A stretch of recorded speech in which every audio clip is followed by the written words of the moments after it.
فضل مكانا على مكان وإنسانا على إنسان ونشهد أن سيدنا وسندنا وحبيبنا وحبيب طبيبنا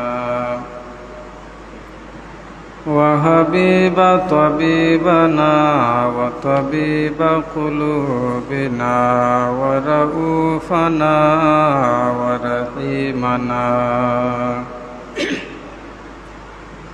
ومولانا محمدا عبده ورسوله الذي أرسله الله تعالى بالحق بشيرا ونذيرا وداعيا إلى الله بإذنه وسراجا منيرا أما بعد فأعوذ بالله من الشيطان الرجيم بسم الله الرحمن الرحيم فقلت استغفروا ربكم إنه كان غفارا يرسل السماء عليكم مدرارا ويمددكم بأموال وبنين ويجعل لكم جنات ويجعل لكم أنهارا ما لكم لا ترجون لله وقارا وقد خلقكم أطوارا ألم تروا كيف خلق الله سبع سماوات طباقا وجعل القمر فيهن نورا وجعل الشمس سراجا والله أنبتكم من الأرض نباتا ثم يعيدكم فيها ويخرجكم إخراجا صدق الله مولانا العظيم وصدق رسوله النبي الكريم ونحن على ذلك من الشاهدين والشاكرين والحمد لله رب العالمين قال الله تعالى في شان حبيبه ومعشوقه ومحبوبه مخبرا وآمرا إن الله وملائكته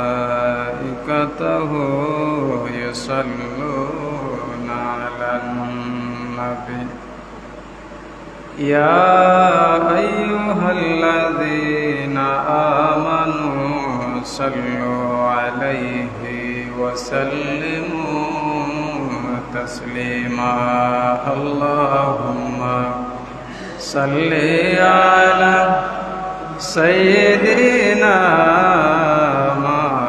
مولانا محمد وعلى آل سيدنا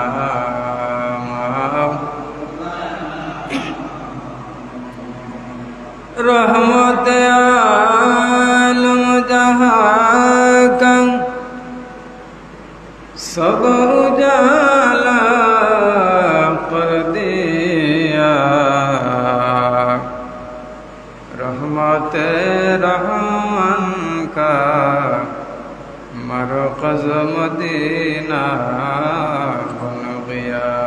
अल्लाहुम्मा सल्ली अला सय्यिदिना मौलाना मुहम्मद व अला आलि सय्यिदिना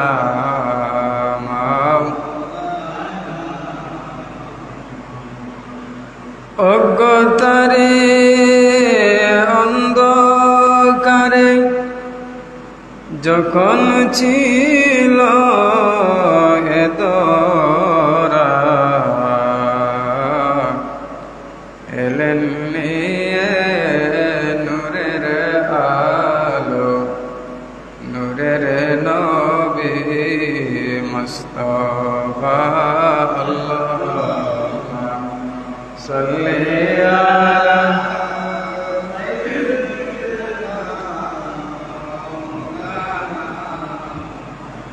ওয়া আলা আলি সাইয়্যিদিনা।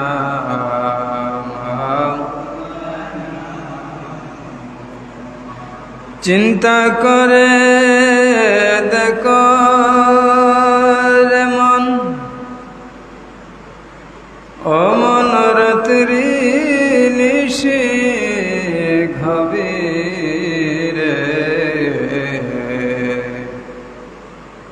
মরার পরে কে যাবে তোর অন্ধকার কবরে। আল্লাহুম্মা সাল্লি আলা সাইয়্যিদিনা মাওলানা মুহাম্মদ ওয়া আলা আলি সাইয়্যিদিনা।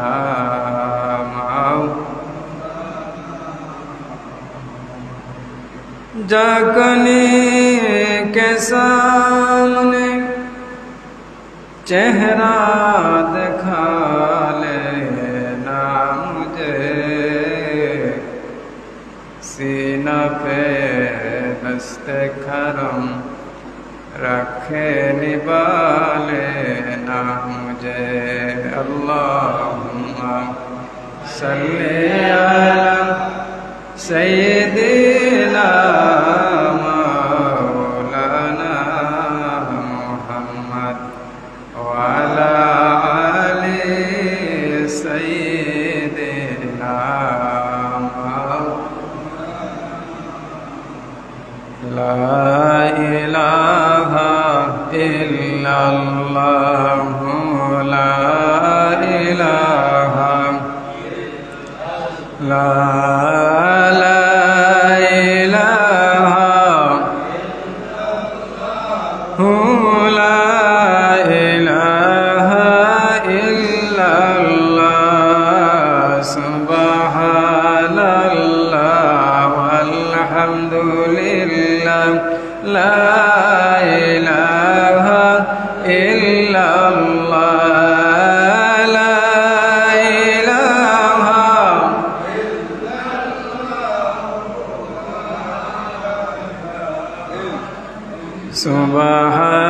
Subhanallah walhamdulillah la ilaha illallah la ilaha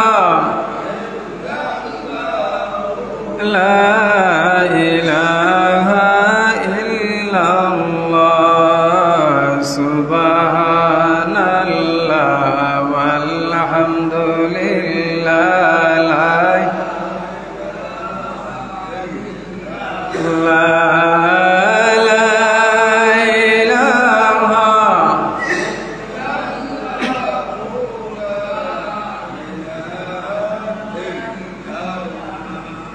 নবী আমার নূর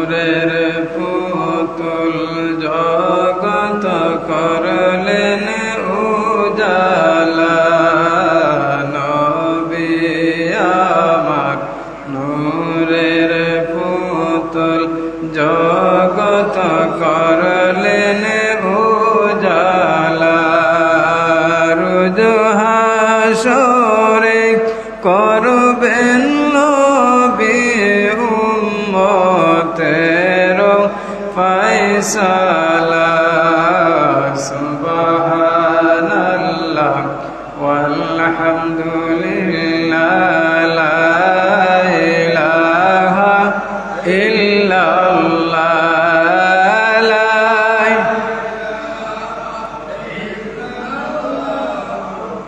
লা ইলাহা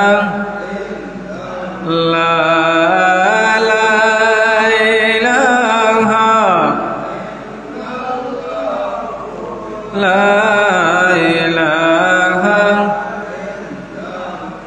আরশ কুরসি লৌহ কলম সৃষ্টি নবীর উসিলা আরশ কুরসি লৌহ কলম সৃষ্টি নবীর উসিলা নিজে খুদা দুস্ত বলে নবীর প্রেমে মজিলা সুবহানাল্লাহ ওয়ালহামদুলিল্লাহ লা ইলাহা ইল্লাল্লাহ লা ইলাহা লা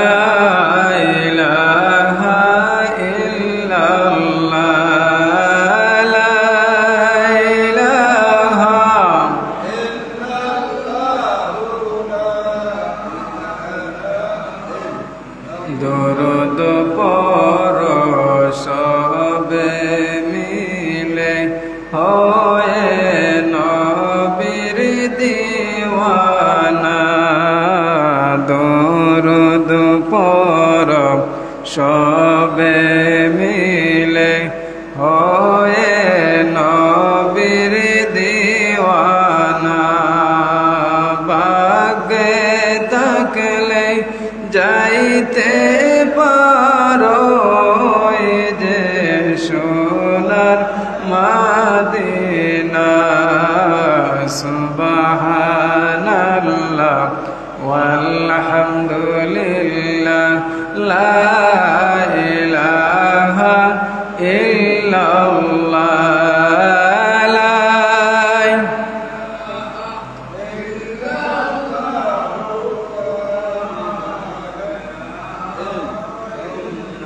লা ইলাহা ইল্লাল্লাহ মুহাম্মাদুর রাসূলুল্লাহ আলহামদুলিল্লাহ আল্লাহর দরবার অসংখ্য অগণিত শুকর এবং সুজুদ জ্ঞাপন করি যে আল্লাহ আপনাকে আমাকে সুস্থ শরীরে নিজ পায়ে হেঁটে হেঁটে খানায়ে কাবা মসজিদে আসার এবং বসার খানায়ে কাবার অংশ মসজিদে আসার এবং বসার তৌফিক দান করেছেন সেই আল্লাহ রাব্বুল আলামিনের দরবারও শুকরিয়া জ্ঞাপন করি বলেন আলহামদুলিল্লাহ। এই যে মসজিদের মধ্যে আপনি আমি আসতে পেরেছি এটা আপনার আমার কোনো বরত্ব নয়, আপনার আমার কোনো পাওয়ার নয়, আপনার আমার কোনো ক্ষমতা নয় যে আমি আমার ক্ষমতায় এই মসজিদের মধ্যে নিজ পায়ে হেঁটে হেঁটে মসজিদের মধ্যে অবস্থান করতে পেরেছি। এটা একমাত্র ক্ষমতা, একমাত্র পাওয়ার আল্লাহ রাব্বুল আলামিনের। এই পাওয়ারটা কার? আল্লাহ রাব্বুল আলামিনের। আল্লাহ রাব্বুল আলামিন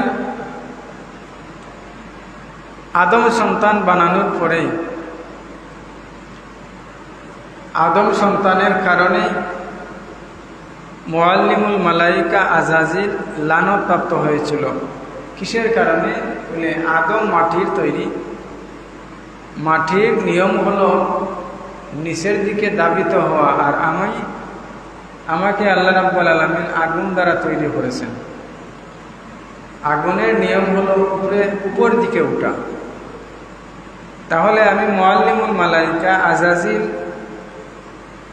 সকল ফেরেশতাদের সর্দার হয়ে কিভাবে আদম সন্তানকে আমি সেজদা করব? আদম সন্তানকে সেজদা করলে তো আমার যে পাওয়ার, আমার বরত্বর ঘাটতি ঘটে যায়। আদমকে সেজদা না করার কারণে আজাজিলকে আল্লাহ রাব্বুল আলামিন লানতপ্রাপ্ত করলেন, অভিশপ্ত করলেন। সেই সময় তার নামই হয়ে গেল শয়তান। দুনিয়ার সূচনার লগ্ন থেকে সেই শয়তানের একটি ওয়াদা ছিল আল্লাহর কাছে, কিয়ামত পর্যন্ত বনি আদম সন্তান এই জমিনের উপরে চলাফেরা করবে। আদম সন্তানকে পথভ্রষ্ট করার, আদম সন্তানের শিরায় উপশিরায় হাঁটার মতো ক্ষমতা আল্লাহর কাছ থেকে শয়তান চেয়ে এনেছে। কেন আনলো? আনার একটি মাত্র কারণ হলো, যেই আদম সন্তানের কারণে আমি আল্লাহর কাছে লানতপ্রাপ্ত হলাম, আল্লাহ আমাকে অভিশাপ দিলেন, সেই আদম সন্তান কিভাবে জান্নাতের মধ্যে যায়, সেই জান্নাতের যাওয়ার পথের মধ্যে বাধা সৃষ্টিকারী হলো গিয়ে শয়তান। কিভাবে বাধা দিবে বলে আদম সন্তানকে গুনাহের কাজের মধ্যে লিপ্ত করে, আদম সন্তানকে আল্লাহর নাফরমানির মধ্যে লিপ্ত করে আদম সন্তানকে জান্নাতে যাওয়ার পথকে আমি আজাজিল, আমি শয়তান, জান্নাতে যাওয়ার পথকে আমি বন্ধ করে দেব।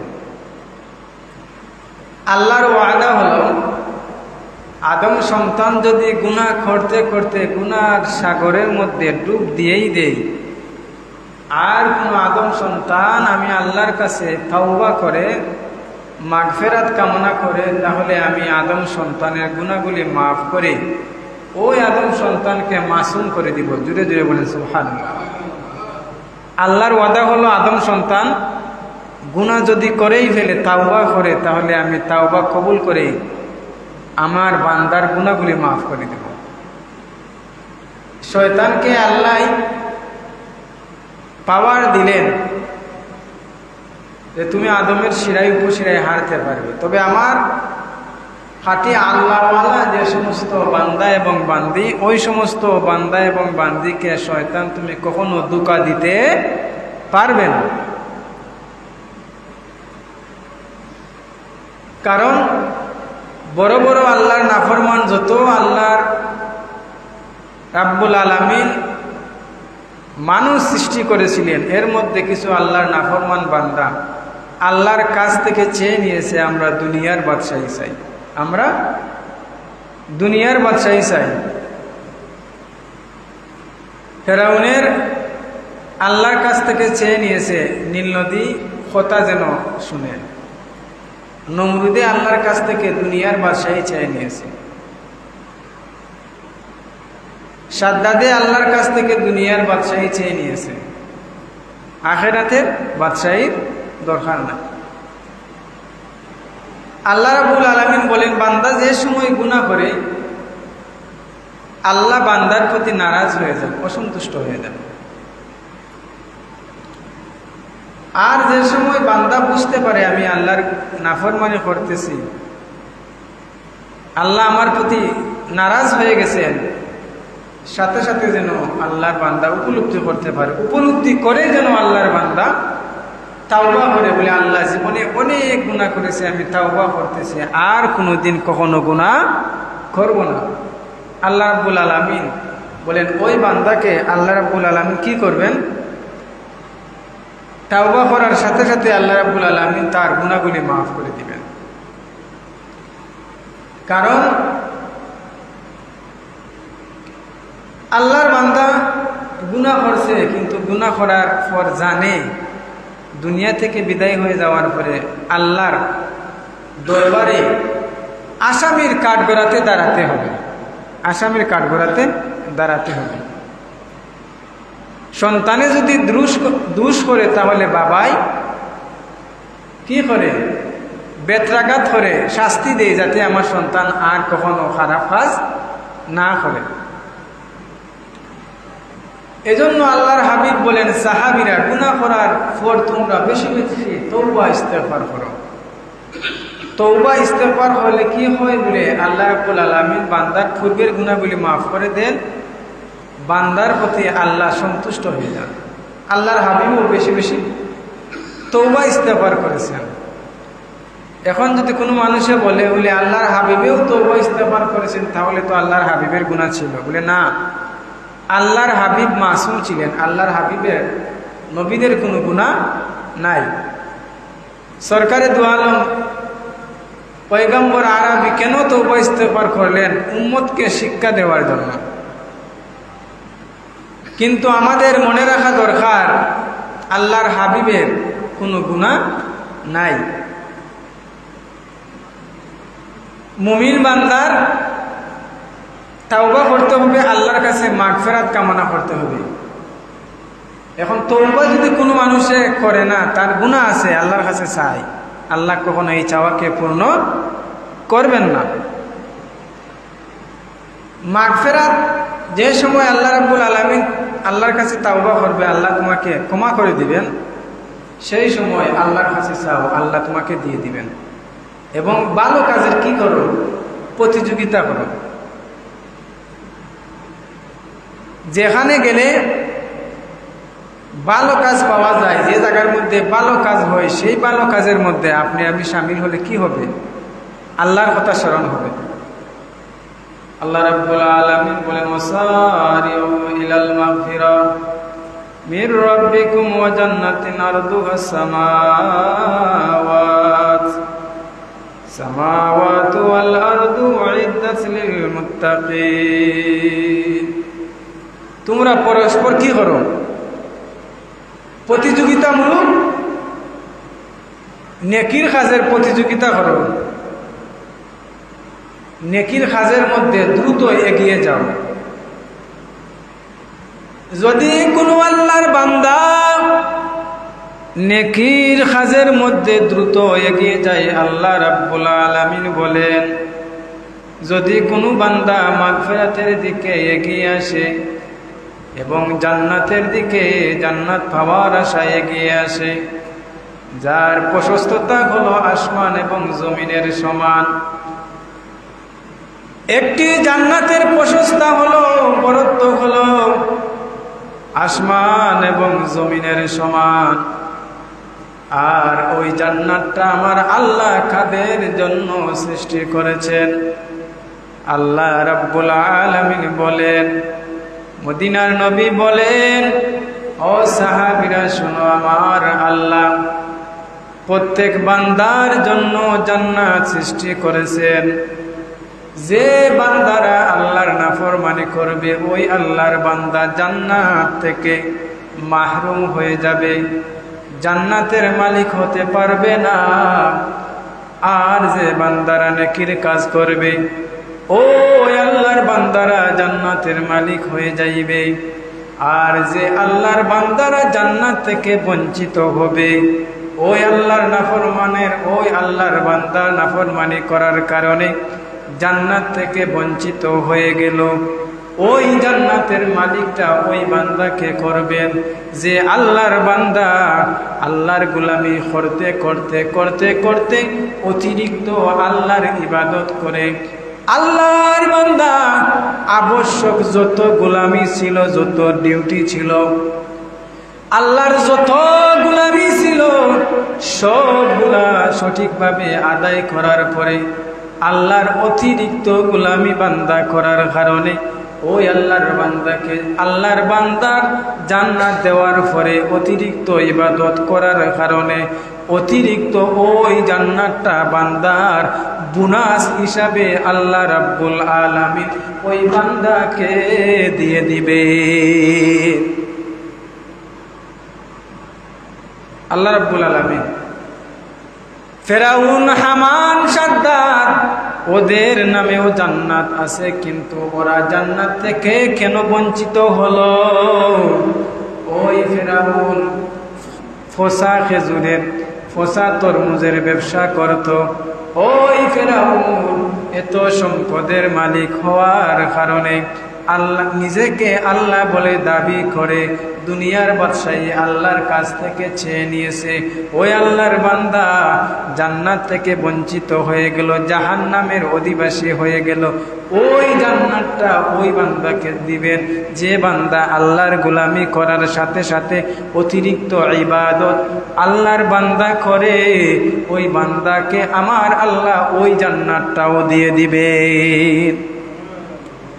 আল্লাহ রাব্বুল আলামিন বলেন, ও দুনিয়ার ইমানদার আল্লাহর গোলাম, যদি আমি আল্লাহ কোনো বান্দাকে আমি আল্লাহ তৌফিক না দেই, ওই বান্দা দ্বারা কখনো ভালো কাজ হবে না। যদি আল্লাহ রাব্বুল আলামিন কোন বান্দাকে ভালো না বাসেন, ওই বান্দাকে কখনো ওই বান্দার দ্বারা কখনো ভালো কাজ হবে না।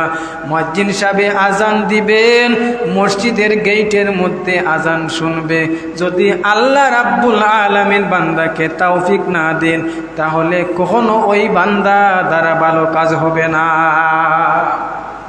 এজন্য আল্লাহর পক্ষ থেকে দয়া হতে হবে। আল্লাহ রাব্বুল আলামিন বলেন, ও দুনিয়ার ইমানদার, তোমরা প্রতিযোগিতা করো। কিসের প্রতিযোগিতা? নেক আমলের প্রতিযোগিতা।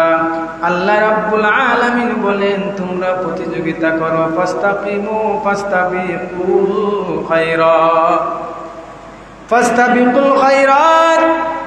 আর তোমরা ভালো কাজের প্রতিযোগিতা করো। দুনিয়ার নিয়ম হলো মানুষে ভালো কাজের প্রতিযোগিতা করে না, শুধু সম্পদ অর্জনের প্রতিযোগিতা করে। কিভাবে ওটাল সম্পদের মালিক হবে, আল্লাহর বান্দা শুধু ওই প্রতিযোগিতার মধ্যে নেমে গেছে। আল্লাহর বান্দা জানে না কখন মৃত্যুর পয়গাম চলে আসে, কখন জানি মৃত্যুর ডাক চলে আসে। পত্রিকা খুললে দেখা যায় আল্লাহর বান্দা অনেক যুবক সন্তান দুনিয়া থেকে বিদায় হয়ে গেছে, এখনো বয়স 30, 20, 25 হয় না। কেন? আল্লাহ রাব্বুল আলামিন যে সময় আল্লাহর বান্দাকে ডাক দিয়ে দিবেন, যে সময় আল্লাহ রাব্বুল আলামিনের অর্ডার হয়ে যাবে, মালাকুল মউত আজরাইল যে সময় তোমার দরজার মধ্যে নখ দিবে, মালাকুল মউত চলে আসার পর আর কখনো তোমাকে 1 সেকেন্ডের সময় দেওয়া হবে না। সেই সময় আল্লাহর কাছ থেকে আর একটা সময়, একটা মুহূর্তের বিলম্ব হবে না। সেই সময় মালাকুল মউত তোমার রূহটা কবজ করে নিবে। আল্লাহর বান্দা যদি এমন সময় তোমার জীবনের হিসাবটা মিলিয়ে দেখো, তোমার জীবনের হিসাব নেকির পাল্লাটা তোমার যদি হালকা হয়ে যায়, এমন অবস্থায় যদি মালাকুল মউত চলে আসে, মরণের পরে তুমি জাহান্নামী হয়ে যাইবা। এজন্য আল্লাহ রাব্বুল আলামিন বলেন, তোমরা নেকির কাজের প্রতিযোগিতা করো, নেকির কাজের প্রতিযোগিতা করো। আর যদি তোমরা গুনার কাজের মধ্যে লিপ্ত হয়ে যাও, সাথে সাথে আল্লাহর কাছে তাওবা করো। যদি তওবা করো, আল্লাহ রাব্বুল আলামিন বলেন, উম্মতে মুহাম্মদীকে আমি সুপ্রিম পাওয়ার দিয়ে দিয়েছি। উম্মতে মুহাম্মদী যদি মরণের সাকরাতের সময় যদি রূহ তাকে, হুঁশ তাকে এবং তাওবা করে, আমি আল্লাহ রাব্বুল আলামিন ওই বান্দার তাওবা কবুল করে নেব। এটা এমন পাওয়ার, কার উসিলায় এই পাওয়ার পেয়েছি? এই পাওয়ার পেয়েছি মদিনার নবী হযরত মুহাম্মদুর রাসূলুল্লাহ সাল্লাল্লাহু আলাইহি সাল্লাতু ওয়া সাল্লামের পাওয়ার। উম্মতে মুহাম্মদী ব্যতীত, মদিনার নবীর উম্মত ব্যতীত যত নবী এবং রাসূল দুনিয়ার বুকের মধ্যে এসেছেন, ওই নবীদের উম্মতেরা 40 দিন আগে তওবা করার শর্ত ছিল, নতুবা ওই বান্দা 40 দিনের ভিতরে তওবা করলে আর তওবা হবে না, 40 দিন পূর্বে তওবা করতে হতো। আল্লাহ রাব্বুল আলামিন এই নবীজির ইজ্জতে, এই নবীজির সম্মানে এমন এক ইজ্জত সম্মান দিলেন, যেই সম্মানটা সাকরাতের সময় গলায়, যে সময় বান্দার গলায় যখন গেরগেরি শব্দ আরম্ভ হয়ে যায়। যদি বান্দায় আল্লাহর কাছে চোখের পানি ফেলে ফেলে আল্লাহর কাছে তওবা করে, আল্লাহ জীবনে অনেক গুনাহ করেছি, আমার তো এখন বেলা ডুবে গেছে, এখন তো আর দুনিয়ার কোনো মানুষে বেলা যদি ডুবে যায় আর কখনো বেলাকে তুমি তুলতে পারবে না। এজন্য কবি বলেন, মরণ থেকে যতই পালাও মরণ তোমায় লইবে গিরি, যদিও সুদূর আকাশ পানে লুকাও সে তাই লাগিয়ে সিঁড়ি। নদী পথে নৌকা চালাও মাঝি ভাই, বেলা ডুবার আগে আমি ওপার উঠতে চাই। ডুবে গেলে বেলারে আর উঠে না, ভেঙে গেলে মেলারে আর জমে না। তোমার যদি বয়স বাটি ধরে ভাই, যদি তোমার বয়সটা বাটি ধরে আর কখনো তুমি যৌবনকে ফিরিয়ে আনতে পারবে না, যত মেডিসিন যত ডাক্তার দেখাও কেন রে ভাই, তোমার 30 বছর 25 বছর তবগে যুবক, এই বয়সে তুমি চাইলে আল্লাহর যে কোনো গোলামি করতে তোমার মনের মধ্যে অলসতা আসবে না। আজান হওয়ার সাথে সাথে, ফজরের আজান হওয়ার সাথে সাথে ইচ্ছা করলে তুমি প্রচন্ড শীতের রাত্রিতেও তুমি তোমার আরামের বিছনাকে ত্যাগ করে মসজিদের মধ্যে আসতে পারবা, শরীরের মধ্যে কোনো অলসতা দেখা দিবে না। এই সময় যদি তুমি কাজে লাগাতে পারো তুমি বুদ্ধিমান।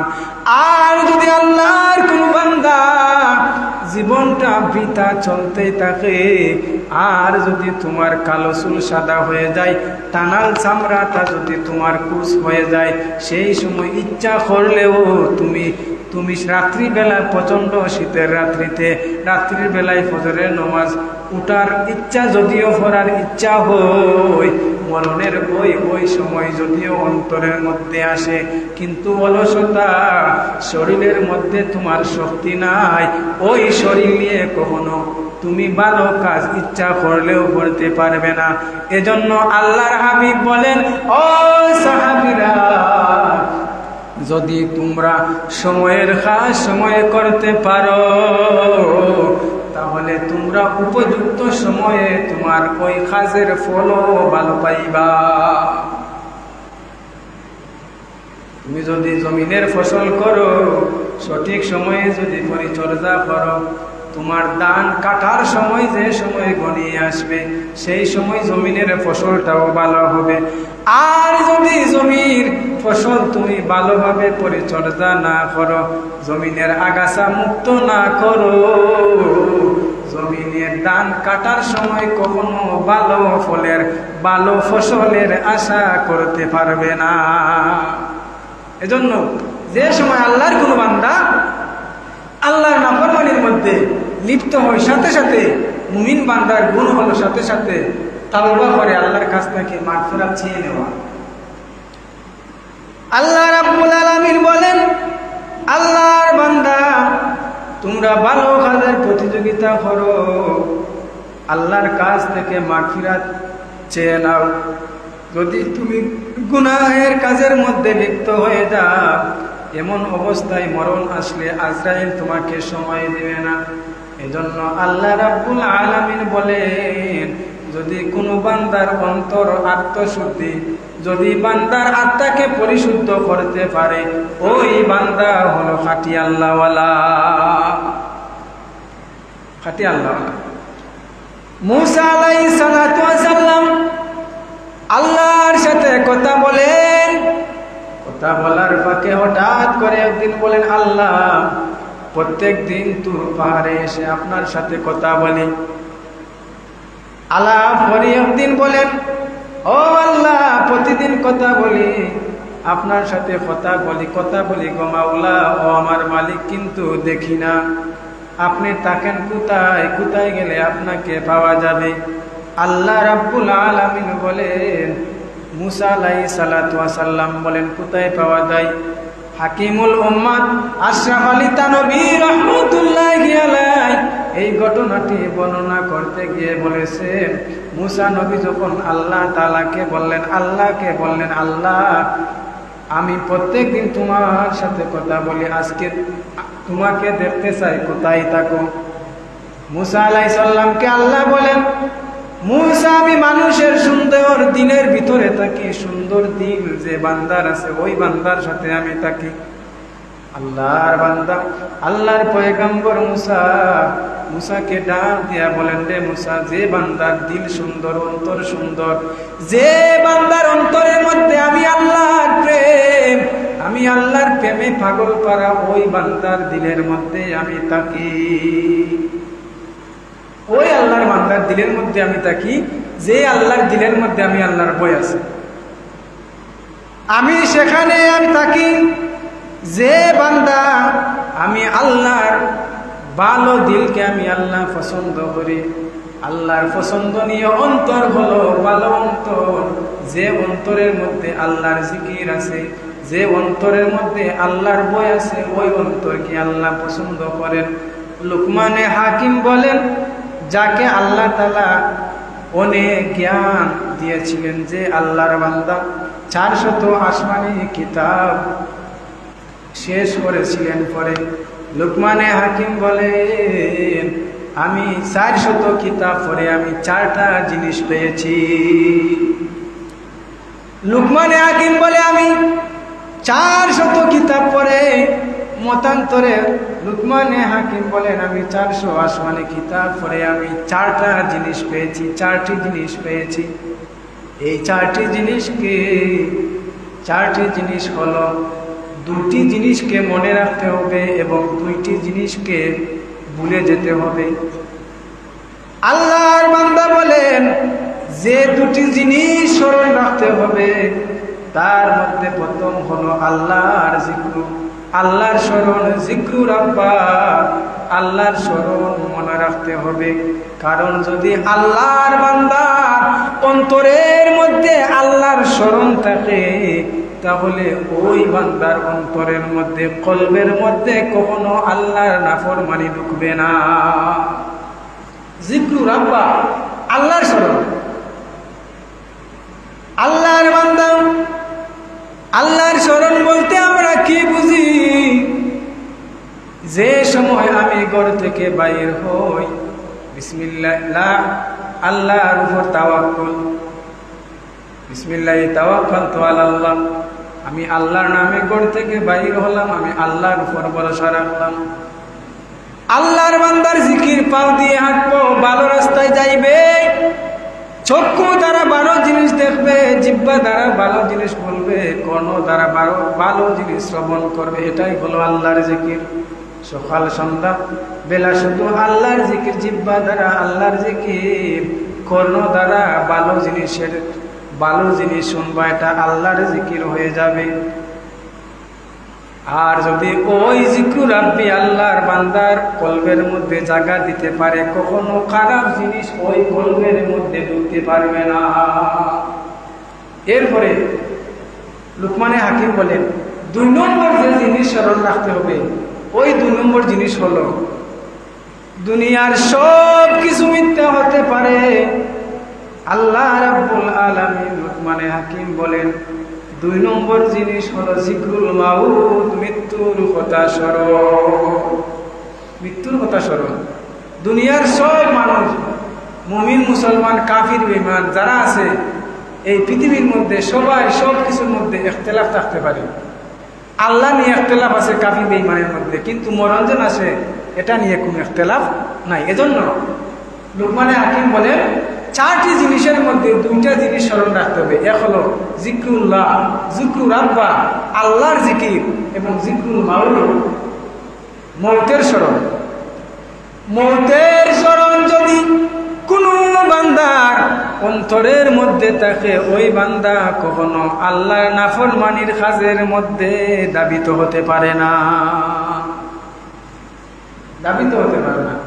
এজন্য আল্লাহর জিকির এবং জিক্রুল মাউত, এই 2টা জিনিস যে বান্দার মধ্যে থাকবে, ওই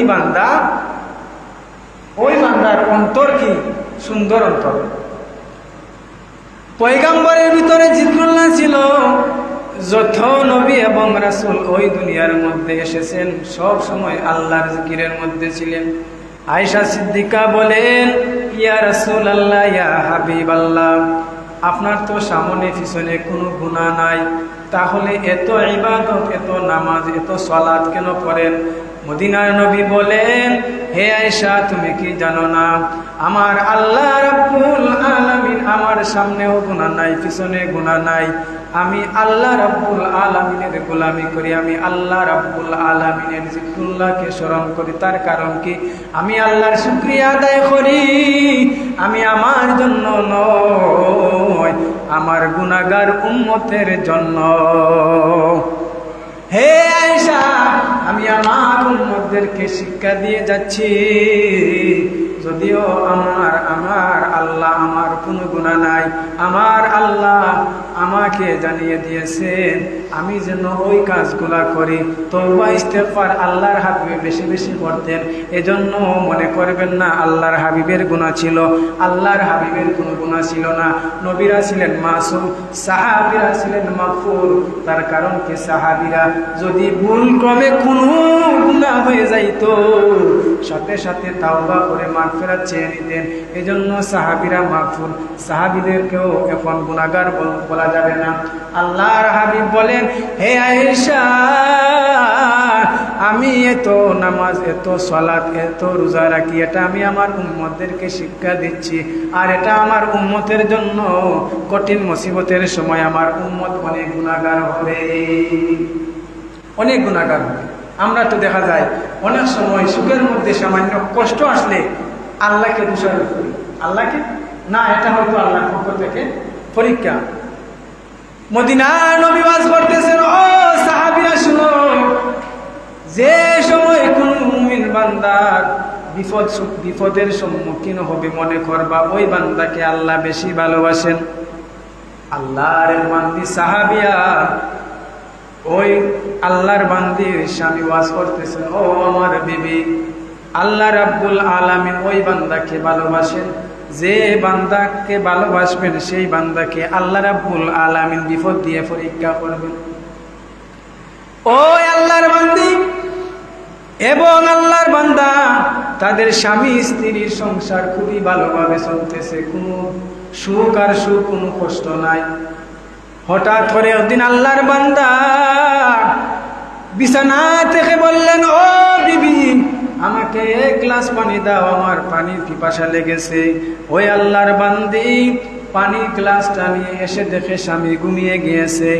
ঘুম ভাঙবে, কষ্ট হবে স্বামীর, এই কথা ভেবে ওই আল্লাহর বান্দি গ্লাসটা হাতে নিয়ে বসে গেছে।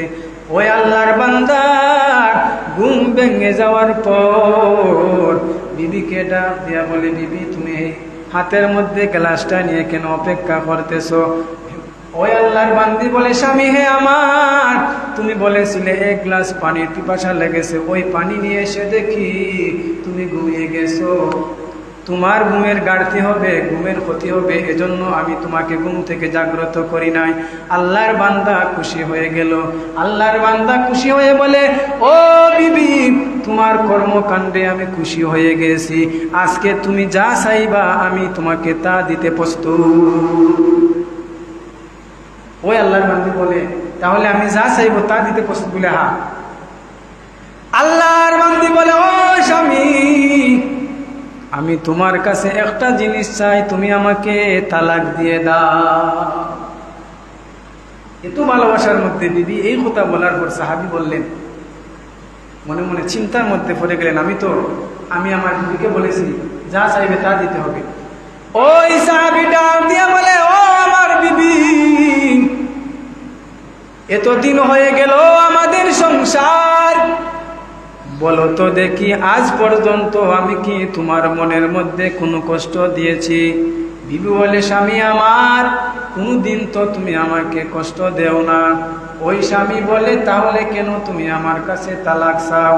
আল্লাহর বান্দি বলেন, তুমি যেহেতু বলেছো তোমার ওয়াদা পূর্ণ করো, কারণ মুমিনের গুণ হলো ওয়াদা রক্ষা করা।